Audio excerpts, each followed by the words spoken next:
네, 오늘 함께 나누실 하나님의 말씀 제목은 혼돈의 시대 하나님의 등불 이라는 제목으로 함께 은혜 나누도록 하겠습니다.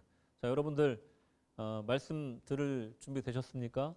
예, 마음의 빗장을 여시고 어떤 말씀이 나에게 오든 아멘으로 받겠다 하는 열린 마음으로 오늘 말씀 받으시기를 주님의 이름으로 권면합니다. 아멘. 여러분 역사적으로 왕을 세 종류로 나눕니다. 그래서 첫째로 여러분들 너무 잘 아는 성군이 있어요. 그리고 폭군이 있고요. 혼군이 있습니다. 혼군은 처음 들어보신 분들도 있을 거예요. 성군이라는 것은 영조, 정조, 세종대왕, 또 성경에서는 다윗, 또 영국에는 알프레드 왕이라고 무너져가던 나라를 십계명과 율법으로 법을 세워서 다시 일으켜서 지금의 영국을 만든 그 알프레드 왕이 참 유명하고요. 폭군 하면 여러분 누가 생각나십니까? 폭군. 왕은 생각이 안 나고 장희빈만 생각이 난다. 그죠? 폭군은 누가 있습니까? 연산군이 있죠. 연산군.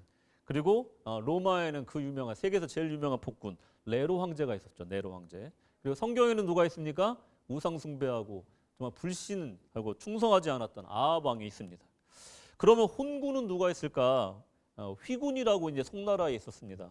이 사람은 누구냐면 예술의 조예가 깊은 사람이어서 그림도 잘 그리고 난도 잘 치고 음악도 잘하고 이런 사람인데 나라 정치에는 관심이 없어서 결국은 나라를 망가뜨린 혼군 중에 혼군으로 유명한 사람.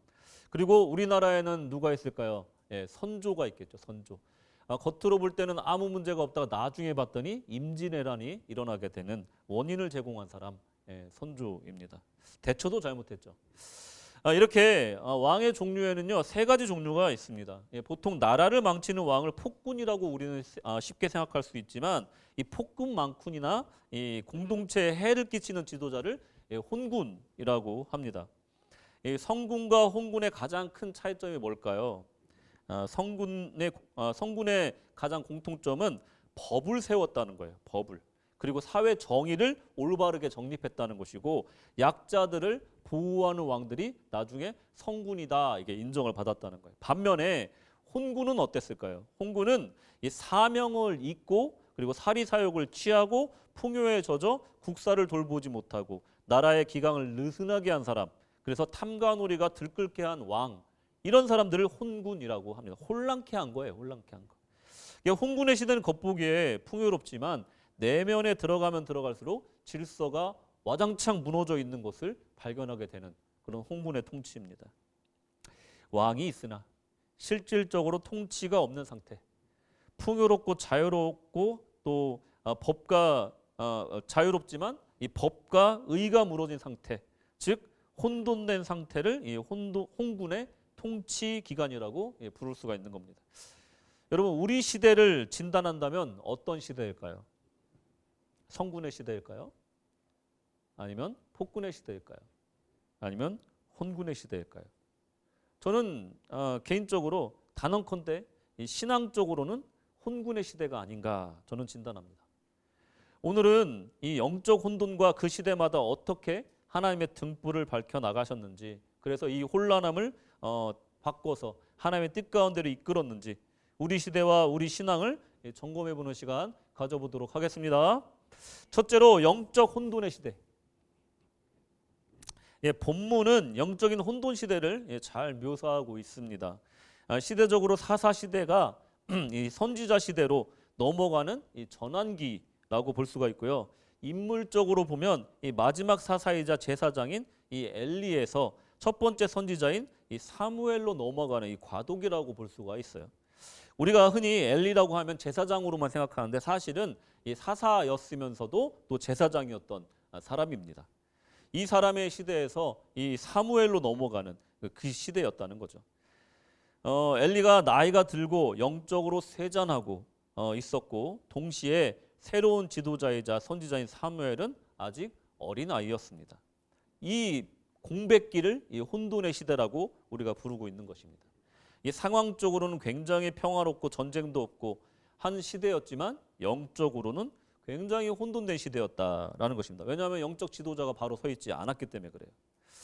1절을 보시면 아이 사무엘이 엘리 앞에서 여호와를 섬길 때에는 여호와의 말씀이 희귀하여 이상이 흔히 보이지 않았더라. 아멘.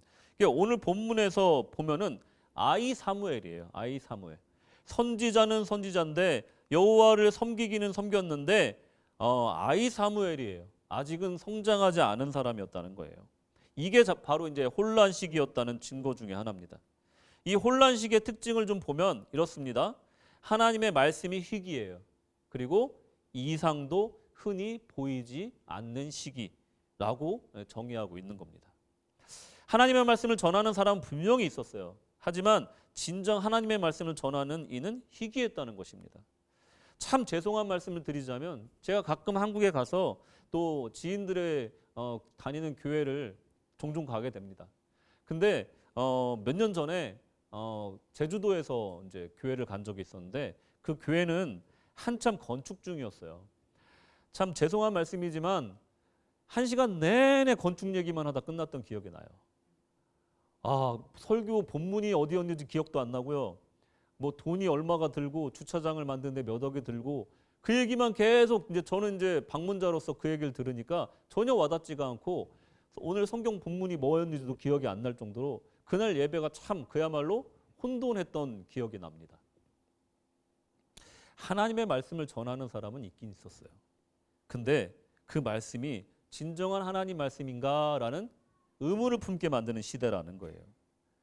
분명히 말씀을 전해야 될 사람 바로 엘리가 있었으나 그는 눈이 어두웠고 영적으로 쇠락한 상태였다는 거예요. 또 그것을 이어받아야 될 선지자는 아직 나이가 어린 상태라는 것입니다.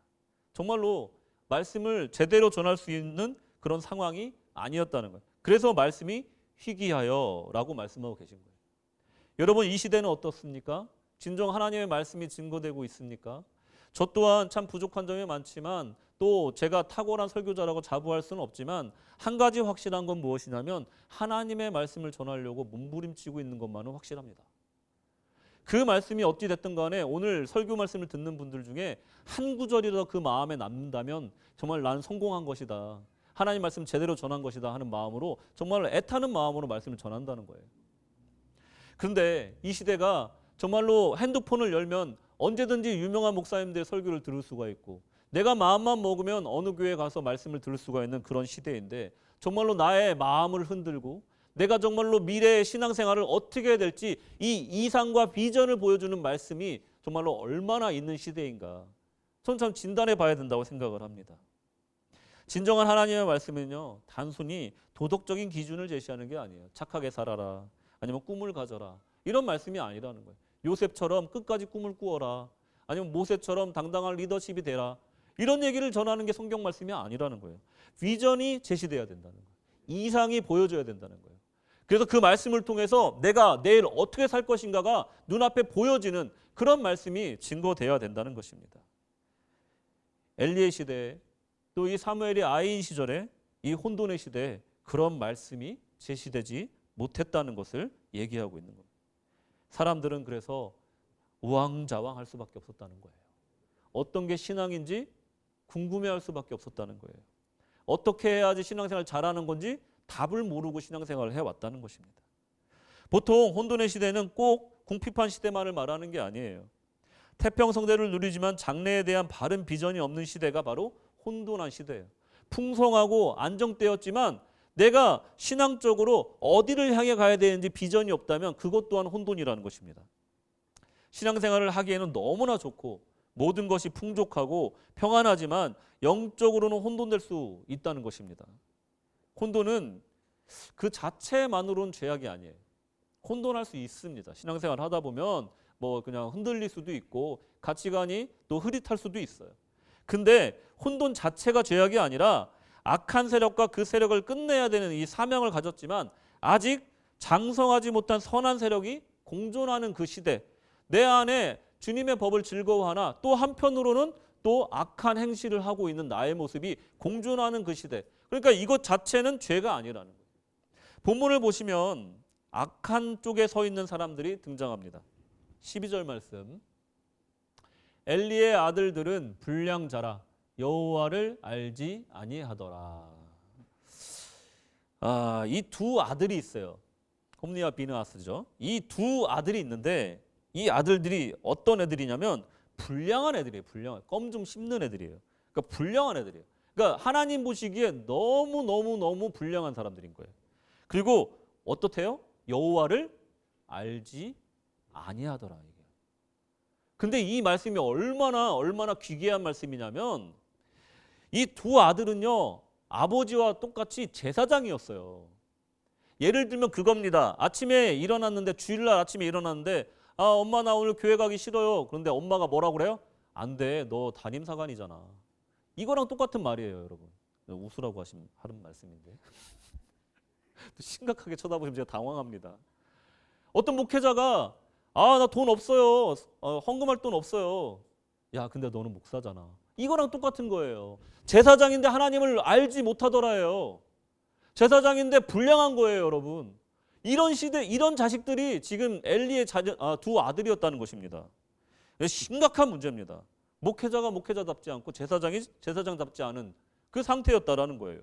아예 심지어는 하나님을 알지 못하는 제사장이었다는 거예요. 사람들에게도 제사장의 직분을 악용해서 이 강탈하고 속죄물을 빼앗았습니다.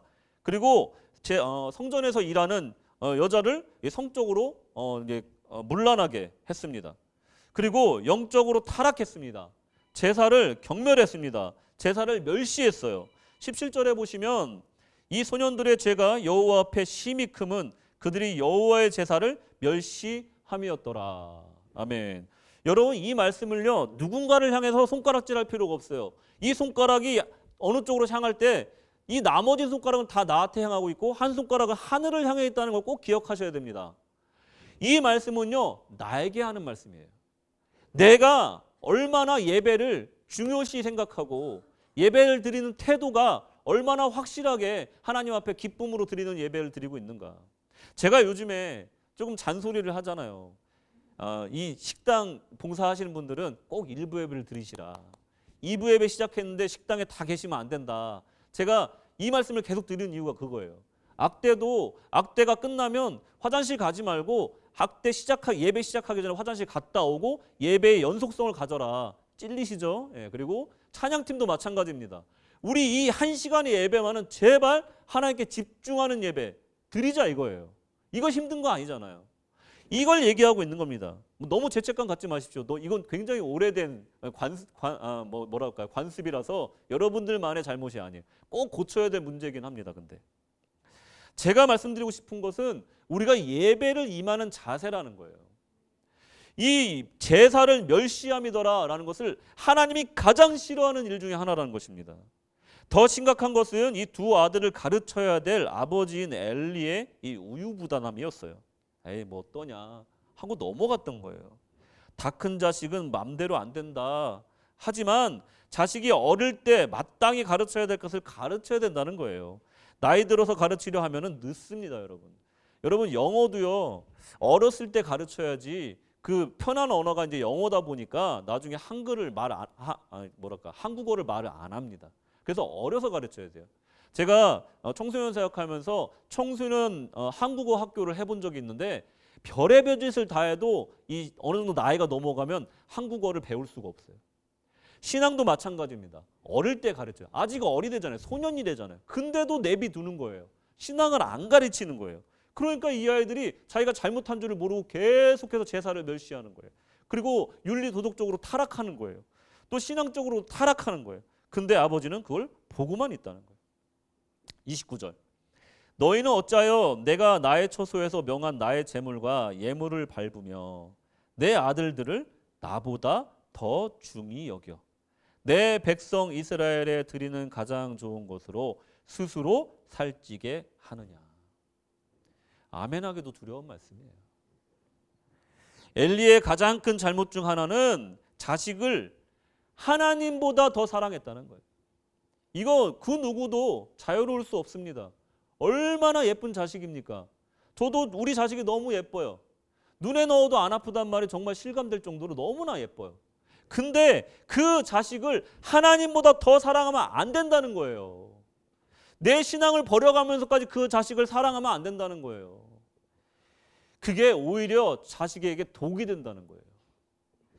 그리고 자식의 신앙을 위해 권면하고 가르치기보다 자식 사랑에 치우치는 이 치명적인 실수를 저질렀는데, 이렇게 저한테 반문하실 수도 있을 것 같아요. 아니, 자식 마음대로 안 되는 거 모르십니까, 사관님?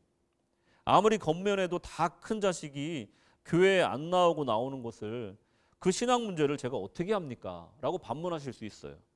저는 여기 나오신 분들 중에 혹시라도 자녀분들이 신앙생활 안 한다고 해서 정죄하고자 이 말씀을 드리는 게 아니에요. 제가 말씀드리고 싶은 건 뭐냐면, 물론 자식은 마음대로 안 됩니다. 특히 자식 신앙 문제는 더 안 돼요. 그럴수록 부모는 어떻게 해야 되냐? 바로 좋은 본을 보이셔야 된다는 거예요. 자식들이 신앙생활을 못한다 하더라도 나는 꾸준하게 신앙생활을 잘하면 되는 거예요. 교회에 충성하고 주님 안에 헌신하면 되는 거예요. 그것을 안 했다는 거예요, 엘리가. 엘리가 그것을 안 했다는 거예요. 여러분들은 지금 잘하고 계신 줄로 믿습니다. 엘리는 그것조차도 안 했다는 거예요. 이 본문에서 정말 놀라운 부분이 뭐냐면, 이 두 아들이 재물을 강탈하고 하나님께 드려야 될 것을 자기 배 불리는 데 썼다는 것, 그리고 도덕적으로 윤리적으로 타락했다는 것, 이것을 어디서 배웠을까요? 어디서 배웠을까요? 예배를 가볍게 여기고 하나님을 경멸하는 일을 누구에게서 배웠을까요? 다름 아닌 엘리에게서 배운 겁니다. 엘리가 받은 저주는 아들들을 잘못 키웠기 때문이 아니라 자신이 타락하였기 때문에 받은 저주예요. 엘리 자신이 타락하였고 그것을 보고 자란 아이들이 그저 그 악행을 자연스럽게 따라했다는 것입니다. 뜨거운 물에 들어간 개구리는요, 자신이 죽어가고 있다는 것을 모릅니다. 혼돈의 시대가 무서운 이유는 이 풍요로움과 안락함이 이 서슬퍼런 정의의 칼날과 하나님의 말씀을 칼날을 무디게 하기 때문에 그렇습니다. 모든 것이 허용되고 자유의 탈을 쓴 죄악이 미쳐 날뛰어도 누구도 경각심을 갖지 않고 또 하나님의 말씀을 무시하는 시대, 그 시대가 바로 혼돈의 시대라는 것입니다. 경각심을 가져야 되는 거예요. 혼돈의 핵심은 방탕과 제약이라기보다는 그것을 알고도 심각성을 모르고 우유부단하게 대처하고 안일하게 방치하는 것에 있다라는 것입니다. 내 영이 썩고 있는데 사사이자 제사장이었던 엘리는 스스로 자각하지 못하였고 그 결과 회개의 필요성을 절감하지 못하여 자녀들까지 타락하는데 일조했다라는 것입니다. 참 슬픈 얘기입니다. 여러분, 무엇이 평화일까요? 무엇이 형통한 삶일까요?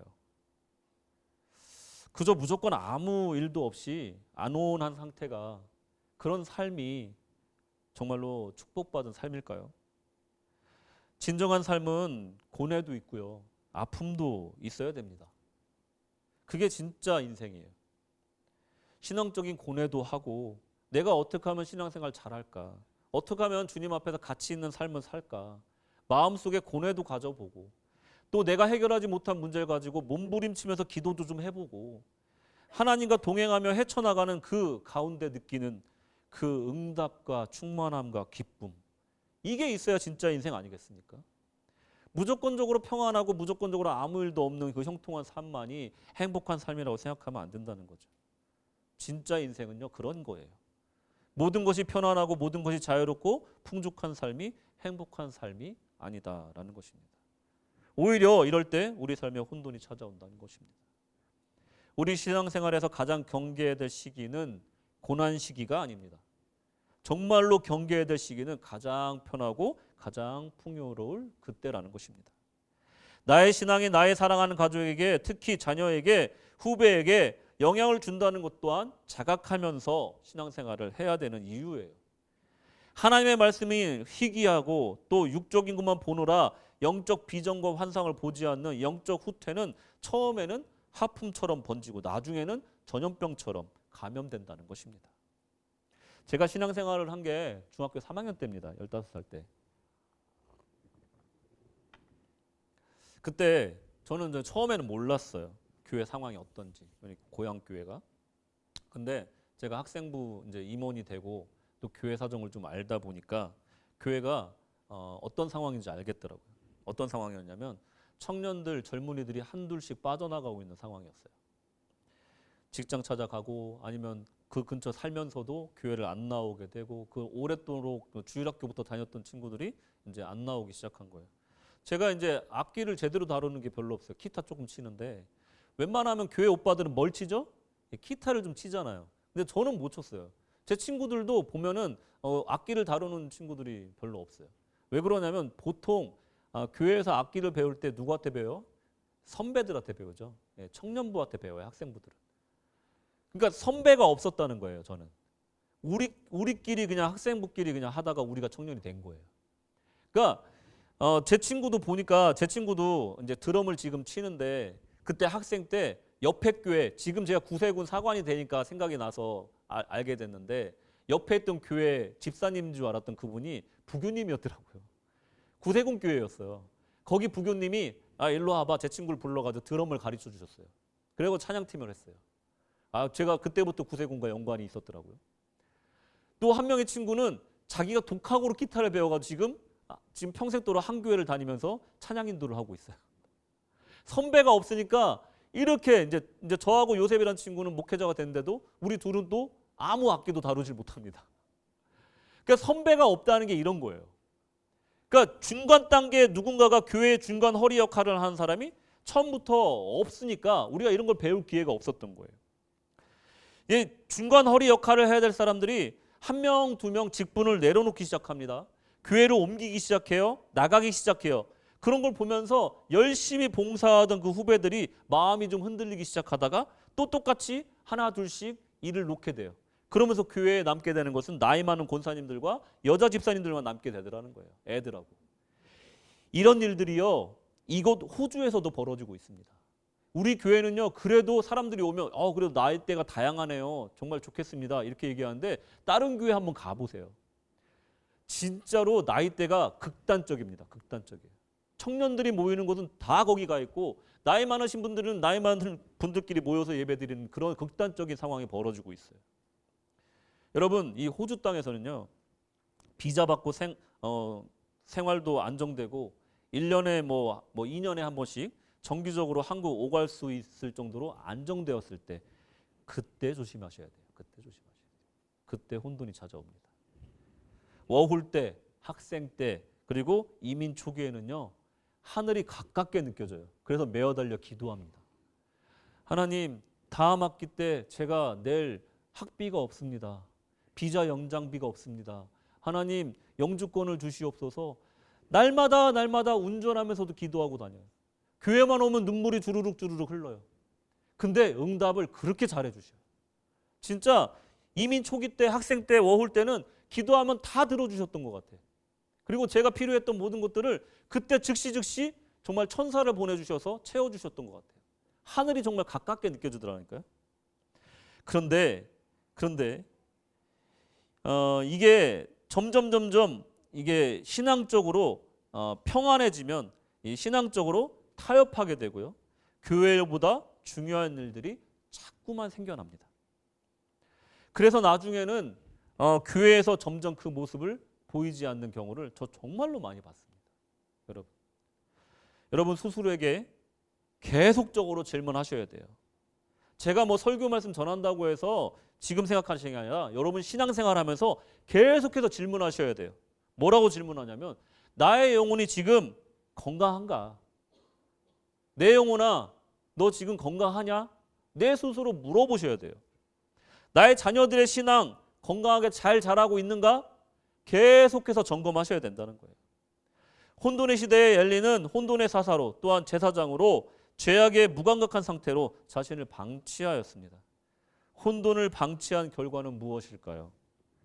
33절, 34절.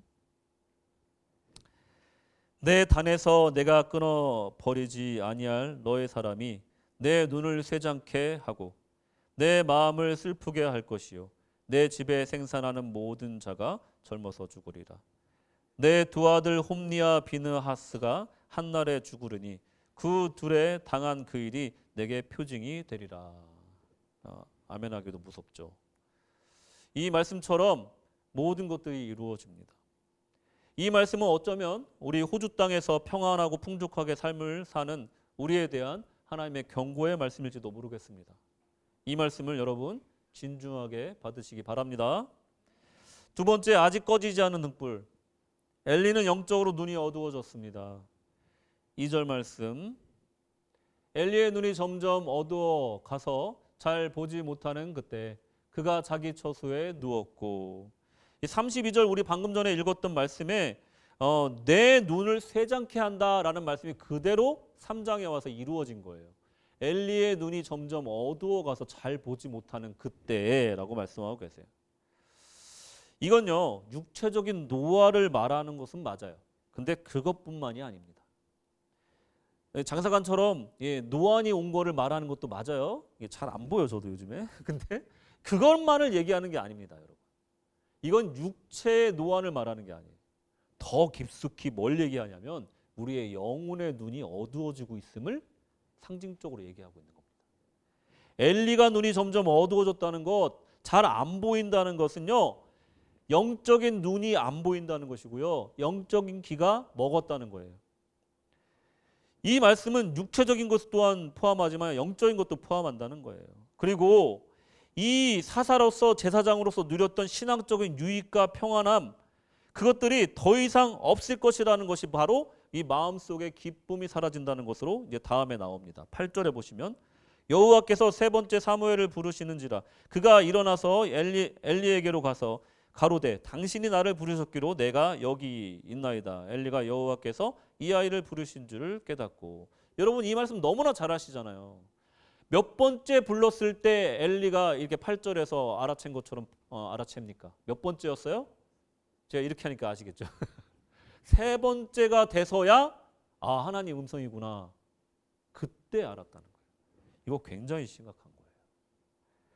당연히 처음으로 하나님의 음성을 들은 아이 사무엘은 그 음성이 하나님 음성이라는 것을 못 알아듣는 것은 어떻게 보면 당연한 거예요. 처음이니까. 하지만 엘리는요. 어떻습니까? 평생 하나님의 음성을 듣던 사사이자 제사장이었습니다. 그가 세 번이나 부르시는 하나님의 음성을 즉각 반응하지 못했다는 것은요. 이거 작은 일이 아닙니다. 정말 심각한 문제예요.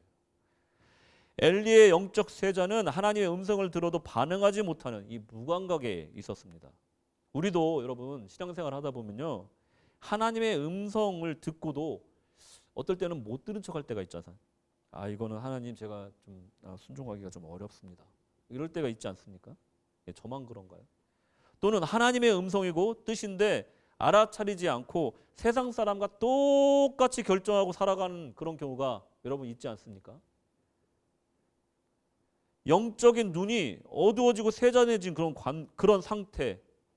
그러고 나면 그 다음에 뭐가 나타나냐면 즐거움이 사라지는 거예요. 즐거움이 사라져요. 이 즐거움은 신앙생활을 통해서 얻을 수 있는 즐거움이고 충만함이에요. 제가 이제 사회복지를 이제 복지사로 좀 오래 일을 했잖아요. 한국에서. 그러다 보면 이제 교회를 안 다니고 성당도 안 다니고 절도 안 다니시는 종교가 없는 분인데 자원봉사를 정말로 성실하게 열심히 하신 분들을 만날 때가 있어요. 그래서 어느 날 그분이 이제 저를 초대해가지고 그 집에 간 적이 있었는데 뭐 책도 좋은 책 많이 읽으시고 또 녹차도 뭐 되게 좋은 고급 녹차를 저한테 대접을 해주시더라고요. 그래서 뭐 한 병에 뭐 80만 원짜리래나 뭐 전 처음 먹어봤어요 그런 걸. 그러면서 좀 극진하게 대접을 받았어요. 근데 여러 이런저런 얘기 나누다 보니까 결론이 뭐였냐면 뭔가 자원봉사나 선한 일을 해서 채워야 될 무언가가 그 집에 있더라고요. 뭐라고 설명드리긴 그런데 그 마음속에 공허함이 느껴졌어요. 인생에 어떤 결핍된 무엇인가가 이 자원봉사나 선한 일로 채우고 싶어하는 모습으로 발견된다라는 거예요. 이런 모습이요 여러분 세상에만 있는 게 아닙니다. 이런 모습이 교회에도 마찬가지로 벌어진다는 거예요. 진짜로 진정한 신앙으로 참여하는 봉사는 여러분 누가 시켜서 안 해요. 식당 봉사 누가 시킨다고 하는 거 아니잖아요. 그리고 또 부서 이끄는데 누가 시켜서 하는 거 아니지 않습니까? 내 마음속에 자원하는 마음으로 기쁜 마음으로 하잖아요. 내가 부족하지만 저도 좀 일손을 돕고 싶습니다. 이렇게 해서 기쁜 마음으로 하기 마련이잖아요. 이 구원의 은혜에 감사하며 말씀의 은혜 받아서 지원하여 봉사하게 된다는 거예요. 이 어려운 이들을 도울 때도 자기 이름 내기 위해서 하는 것이 아니라 예수님 따라가다 보니까 그 마음 품게 되었다라는 거예요. 자연스러운 거예요. 근데 그렇지 않은 사람은 꼭 한 자리 주는 곳만 찾아다니고요. 이 감투 쓰여지는 곳에 가서만 이 봉사하려고 그러고 자기 이름을 내려고 그래요. 이 신앙생활에서 얻는 기쁨은 그런 게 아니잖아요. 안 알아줘도 주님 안에서 기쁜 거예요.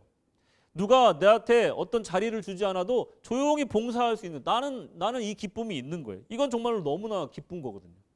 여러분 목회자를 하다 보면 그런 기쁨이 있습니다. 제가 처음에 목회자가 됐을 때 어떤 나이 많으신 권사님이 이제 신방을 갔는데 그러시더라고요. 아유 젊은 제가 이제 사관인데 이제 사관이라고도 안 부르시고 젊은 분이 목사가 되셨습니까? 아이고 왜 이렇게 어려운 길을 택하셨어요? 이게 또 말투가 너무 비슷한가요? 힌트가 많이 주어지나? 아이고 이렇게 어려운 길을 택하셨습니까? 제가 기도 많이 해드리겠습니다. 이러시는 거예요. 그래서 제가 계속 설명을 드렸죠. 저 기쁨으로 하고 있습니다. 감사합니다. 제가 이 나이에 또 목회를 시작하게 돼서 너무 감사합니다. 아유 그래도 힘드시죠? 계속 그러시는 거예요. 그러니까 이제 목회를 하면서 목회자들만 느끼는 그런 보람이 있어요, 여러분. 또 기쁨이 있습니다. 그 충만함이 있어요. 많은 것들을 포기해야 되는 것도 맞아요. 그리고 이 길이 쉬운 길이 아니에요. 저도 알아요. 근데 목회자들만 느끼는 그 기쁨이 그 충만함이 있어요. 설명하기 힘든 그게 있어요. 여러분들도 마찬가지잖아요. 세상 사람들은 뭐 교회를 그렇게 열심히 다니냐, 취미로 다니면 되지 않겠냐라고 말할 때 우리 마음속에 있는 말이 뭐예요? 세상 사람들이 모르는 기쁨이 있어. 내가 기도 응답 받은 그 기쁨이 있어. 내가 하나님께 나아가서 교제하는 하나님과 동행하는 그 인생의 충만함이 있어. 정말 세상 사람들이 느끼지 못하는 그런 평안함이 있어. 이게 있잖아요. 이걸 우리는 신앙에 더 누리게 된다는 거예요. 그게 바로 특권이라는 겁니다. 이거는요 세상이 말하는 그 평안과 풍요와는 다른 거예요. 이 신앙의 눈이 어두워지면은 어떻게 되냐? 바로 이런 기쁨이 사라진다는 것입니다. 2절에서 보듯이 서서히 엘리의 등불은 점점 꺼져갑니다. 육적으로는 풍요롭고 평안한 시대이고 하나님의 종이 영적으로 어두운 시대에도 하나님의 등불이 꺼지지 않고 세상을 비추고 있다는 것을 우리가 발견할 수가 있습니다. 하나님의 등불은 아직 꺼지지 아니하였으며 3절 말씀 하나님의 등불이 아직 꺼지지 아니하였으며 사무엘은 하나님이 궤에 있는 여호와의 전 안에 누웠더니 등불은요 여러분 이제 성전 그 넓은 성전 전체를 밝힐 수는 없어요. 등불 하나 가지고는. 근데 등불의 역할이 뭡니까? 등불의 역할이라는 건요 마치 칠흑 같은 망망대해에서 길을 알려주는 별과 같은 거예요. 그리고 어두운 성전 저 깊숙한 곳에 말씀의 궤가 있는 곳이 어딘지를 알려주는 그런 방향 지시등 같은 거예요. 무슨 말입니까? 하나님의 등불이라는 건 뭐냐면요 하나님의 말씀의 궤가 있는 곳으로 하나님께 가까이 나아가는 그곳으로 우리를 인도해 주는 불빛이라는 거예요. 자 보시면 아시겠지만 사무엘은요 하나님의 궤가 있는 곳에 하나님의 등불을 켜놓고 그곳에 머물러 있었습니다. 늦은 밤 어린아이가 왜 그 성전 깊숙한 곳에 하나님의 궤가 있는 곳에서 잠들었을까요? 여러분 뭘 하다가 잠들었을까요? 저는 상상하건대 이 어린아이가 너무나도 기특하게 하나님의 말씀을 보다 또 기도를 하다 또 찬양을 하다 자기도 모르게 어린아이니까 스르르 잠들었던 것 같아요. 근데 여전히 하나님의 등불은 켜져 있었던 거예요. 누군가 그 어린아이가 하나님의 말씀의 궤 앞에 앉아있는 그 모습을 보고 누구 한 명이라도 나아오기를 바랬던 그 어린아이의 마음과 하나님의 절실한 마음이 하나가 되는 그 지점에서 하나님의 등불이 조용히 불타고 있었던 거예요. 여러분 하나님의 등불이라는 것은요 우리를 그 어둠 속에서 하나님의 말씀 가운데로 인도하는 불빛입니다. 이게 아직 꺼지지 않았다는 거예요. 하나님의 등불이 아직 꺼지지 않았다는 것은 하나님의 말씀이 희귀하고 환상에 잘 보이지 않는 그 혼돈의 시대에도 여전히 하나님의 말씀으로 인도하고 계시다는 뜻을 담고 있다는 것입니다. 오늘 이 혼돈되고 악한 시대에도 우리가 교회에 올 수 있었던 것은 바로 우리 심령 안에 이 하나님의 등불이 여전히 켜져 있기 때문임을 믿으시기 바랍니다. 하나님은 이제 혼돈의 시대를 끝내시고자 합니다. 그 역사를 위해 신앙 안에서 자라고 있는 이 어린 하나님의 종이 있었다는 것입니다. 혼돈의 시대에 세우신 새 일꾼이 필요하다는 거예요. 혼돈의 시대를 끝내려면 구세대를 정리하고 새로운 일꾼을 세워야 합니다. 지난날의 과오를 정리하고 새 사람을 세워야 됩니다. 35절, 내가 나를 위하여 충실한 제사장을 일으키리니 그 사람은 내 마음 내 뜻대로 행할 것이라. 내가 그를 위하여 견고한 집을 세우리니 그가 나의 기름 부음을 받은 자 앞에서 영구히 행하리라. 할렐루야. 아멘. 이 35절의 말씀은 하나님께서 진정으로 원하는 제사장의 모습을 보여주세요. 그것은 무엇이냐? 바로 충실한 제사장이다라는 거예요. 충성되고 성실한 제사장을 말하는 거예요. faithful priest, 그러니까 충성되고 믿을만하고 성실한 사람을 말하는 거예요. 여기서 말하는 충실한 제사장은 표면적으로 사무엘을 의미하기도 합니다. 역사적으로는 엘리의 가문을 폐하고 나서 나오는 솔로몬 시대부터 구약 시대 내내 직분을 감당했던 사독 가문, 그러니까 아비아달 가문을 의미하기도 해요. 이들을 통해서 견고한 하나님 집을 세워갔습니다. 근데 이것을 구속사적으로 더 들어가면 이 충실한 제사장은 누구냐? 누구겠습니까? 예수 그리스도라는 거예요. 예수 그리스도. 이 엘리의 모습을 이제는 더 이상 관가하지 않으시고 이 혼돈을 끝내시고 영원한 제사장을 세우실 것이다 선포하고 계신 거예요. 그 과정 속에 사무엘도 있을 것이고 사독 가문도 있을 것인데 최종적으로 하나님께 영원하고 충실한 제사장은 바로 예수 그리스도라는 것을 이 말씀을 통해서 우리에게 계시해 주고 계신 겁니다. 이것을 신학적으로 말하면 그러니까 이중적 성취라고 얘기를 해요. 이 영원하신 참된 제사장은 어떤 분이냐? 35절에 다시 한번 보면 내 마음 내 뜻대로 행하는 사람이다라고 얘기하고 있어요. 완전 엘리와 정반대인 사람인 거예요. 내 뜻대로 사는 사람이 아니라는 거예요. 내 마음대로 사는 사람이 아니라는 거예요. 예배를 내 마음대로 드리는 사람이 아니라는 거예요. 드리고 싶으면 드리고 또 드리고 싶은 형태로 내 마음대로 드린다는 게 아니에요. 하나님의 마음에 합한 대로, 하나님의 뜻에 합한 대로 행한다는 것이에요. 그게 바로 예수님의 모습이고 다윗의 모습이었다는 것입니다. 그를 통해서 뭘 한다고요? 바로 견고한 집을 세운다. 견고한 하나님의 집, 교회를 세워나가신다는 거예요. 예배드리는 곳, 만민이 기도하는 집, 바로 교회를 온전히 세워나간다는 것입니다. 저는 모든 신학적 해석을 뒤로하고 여러분과 나누고 싶은 은혜가 바로 이것입니다. 바로 하나님이 원하시는 일꾼은 말씀의 기준도 없고 신앙의 눈도 없고 세잔하는 이 시대에 하나님이 원하시는 충실한 제사장은 바로 예배 자리에 나오는 사람이라는 거예요. 여러분, 어떤 사람이 건강을 굉장히 많이 신경을 써서 맨날 유기농만 먹고 그러면서 막 아토피도 고치고 막 이랬대요. 누군지 아시네? 그 사람한테 질문을 했습니다. 뭐라고 질문했냐면, 내일 지구가 멸망한다면 당신은 오늘 뭘 드시겠습니까? 쉬지도 않고 얘기하더라고요. 라면 2개를 일단 끓이겠습니다. 그렇게 얘기를 하더라고요. 여러분들은 내일 지구가 멸망한다면 뭘 하시겠습니까? 저는 여러분에게 다 전화해서 교회로 모이라고 말씀드리고 함께 예배 드릴 겁니다. 여러분, 지구가 내일 멸망하더라도 오늘 예배 드리는 사람이 되시기 바랍니다. 이게 바로 하나님이 기다리시고 하나님이 세우고자 하는 충실한 제사장이라는 거예요. 이게 바로 충실한 예배자라는 것입니다. 그 말씀을 들고 성전 밖으로 나가 담대의 말씀을 선포하는 선지자라는 거예요. 우리는 이 세대를 본받지 말고 혼돈에 머물지 말고 풍요에 속지 말고 하나님의 말씀 앞에 나아가서 하나님의 등불을 밝혀야 될 사람들이라는 것을 잊지 마시기 바랍니다. 다윗이 그랬듯이 예수님께서 내 뜻대로 하지 마옵시고 하나님 뜻대로 하옵소서 말씀하셨던 것처럼 그런 마음으로 헌신하며 살아가야 된다는 것입니다. 예배드리며 살아가야 된다는 것입니다. 충성되고 변함없는 성실한 사람으로 살아가야 된다는 것입니다.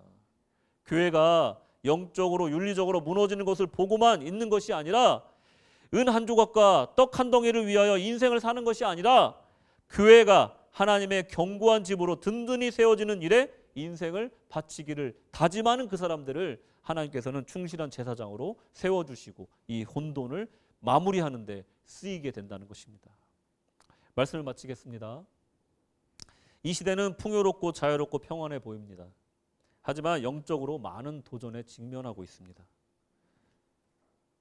사람들은 자유해 보이지만 방황하고 있고 풍요롭지만 언제나 더 좋은 것을 찾아서 결핍되어 있습니다. 혼돈은 기준이 없는 상태, 원래 그런 것을 인정하지 않는 무권위, 무가치관의 상태로 이것은 창조 이전의 상태이고 또 질서의 하나님, 정의의 하나님께는 죄악된 상태입니다. 더 이상 혼돈 가운데 방치돼서는 안 되는 이유입니다. 한 남자가 가장이 되어서 가정의 법을 세우고 스스로 그 법에 자발적으로 얽매이지만 마음은 오히려 자유하고 안정감을 느끼듯이 우리 또한 이 혼돈을 무너뜨리고 우리 스스로 법을 세우고 말씀의 기준 가운데 서야 될 줄로 믿습니다. 방종을 버리고 주님의 말씀의 자유 가운데로 들어가야 될 줄로 믿습니다. 우리의 신앙의 가치관을 더 이상 혼돈에 방치하지 마시기 바랍니다. 전인구원 선교를 하자는 것은 새로운 것을 제시하는 것이 아닙니다. 이것은 고향집으로 돌아가는 홈커밍이자 우리의 본 모습을 나타내는 것입니다. 목회적 선언과 설교는 새로운 신학이나 획기적이고 파격적인 아이디어를 제시하는 것이 아닙니다. 오늘 설교가 어떤 새로운 것을 얘기하는 것이 아니에요. 원래 하던 좋은 것, 원래 내가 잘하던 모습, 내가 처음 예수님 만났을 때 그 순수한 신앙의 본질로 돌아가라는 권면의 말씀인 거예요. 여러분, 전에 하던 좋은 신앙 활동으로 다시 한번 돌아가 봅시다. 기도의 자리로 돌아오십시오. 예배의 자리로 돌아오십시오. 충실한 제사장으로 돌아오십시오. 수요 예배의 기도 시간으로 돌아오시고 또한 봉사의 자리로 돌아오시고 주님의 앞에로 돌아오시고 자비석 앞으로 돌아오시기 바랍니다. 충성된 일꾼으로 헌신의 자리로 돌아오시기 바랍니다.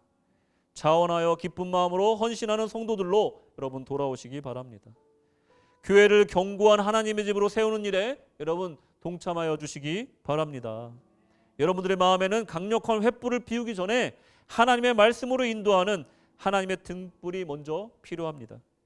오늘 이 말씀을 통해 여러분의 마음속에 혼돈을 멈추는 하나님의 등불이 밝게 지펴지기를 주님의 이름으로 축원합니다. 아멘.